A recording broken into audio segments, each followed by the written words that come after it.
Good morning. Now today we're going to continue where we left off.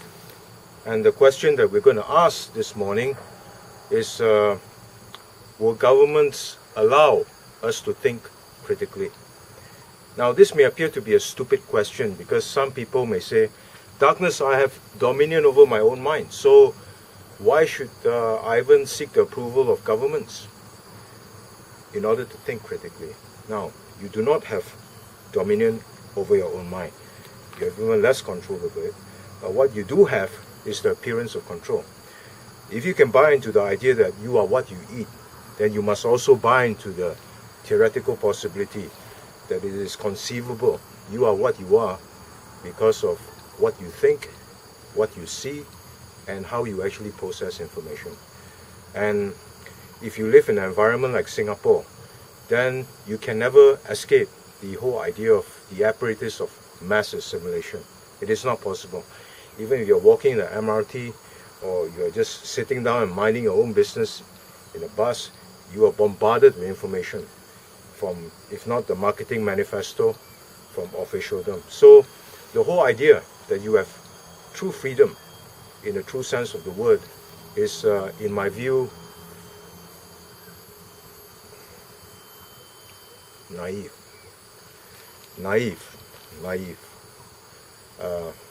But let us not go into that. Let us stick to the subject today.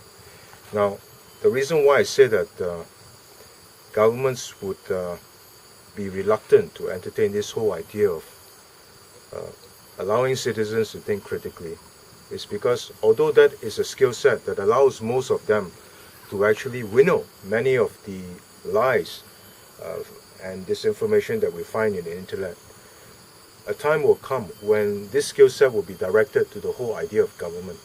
That's to say that this critical thinking skills or the ability to think laterally will be applied to government insofar as it will be used to deconstruct many of the myths and many of the assumptions that government works on.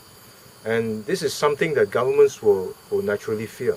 They fear because as soon as you get a group of critical thinkers asking very thorny questions like, should GDP be used as a measurement of progress? Or are there other indices that we could use, perhaps to capture other intangibles such as quality of life, happiness, etc., etc.? Or why is it that we cannot speak about religion?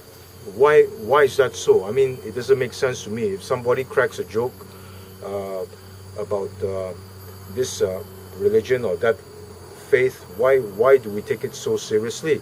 I mean, critical thinkers will think that way. And why should the state get involved? I mean, shouldn't